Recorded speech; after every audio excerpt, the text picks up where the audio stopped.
எத்தனை bank manager Hindi மட்டும் பேசுறான்னு கேளுங்க. எத்தனை போஸ்ட் ஆபீஸ்ல கிராமத்துல போய் கேளுங்க.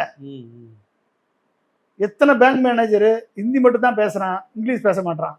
ரயில்வே ஸ்டேஷனுடைய டிக்கெட் கவுண்டர்ல டிக்கெட் கவுண்டர் கொடுக்குறவன் ஹிந்தி மட்டும் தான் பேசுறான். நம்மளால தமிழ்ல டிக்கெட் வாங்குறதா, அவனுக்கு ஏதாவது கம்யூனிகேட் பண்ணணும், பிளாட்ஃபார்ம் டிக்கெட் வாங்குறவனுக்கு எவ்வளவு பிரச்சனை உருவாகும்னால முடிஞ்சதை பாருன்றான். அப்ப பேங்க்ல எவ்வளவு ப்ராப்ளத்தை உருவாக்குவான். ட்ரெயின்ல டிராவல் பண்றதுக்குலாம் ஒருத்தன் இங்கிலீஷ் தெரிஞ்சிருக்கணும் கூட அவசியம் இல்ல. சாதாரண தமிழ் தெரிஞ்ச ஒரு வயசானவங்க நம்ம வீட்டுல இருந்து போறாங்கன்னா அப்ப அவனால டிக்கெட் சொல்லி வாங்கவே முடியாது. எங்க முடியும் வாங்குவீங்க? 3 டிக்கெட்டுப்பா 4 டிக்கெட்டுப்பா அவனுக்கு அது சத்தியமா 3வது 4வது 1 2 3 4 5 சொல்லணும். நீங்க 1 2 3 கூட தெரியல அப்படின்னா நீங்க டிக்கெட் வாங்க முடியாது. இல்லைன்னா பக்கத்துல எவனாவது கூட்டு சொல்லணும். கேட்டோம்னா உன்னால முடிஞ்சதை பாருங்க. இதுக்கு யார் தீர்வு காண்றது?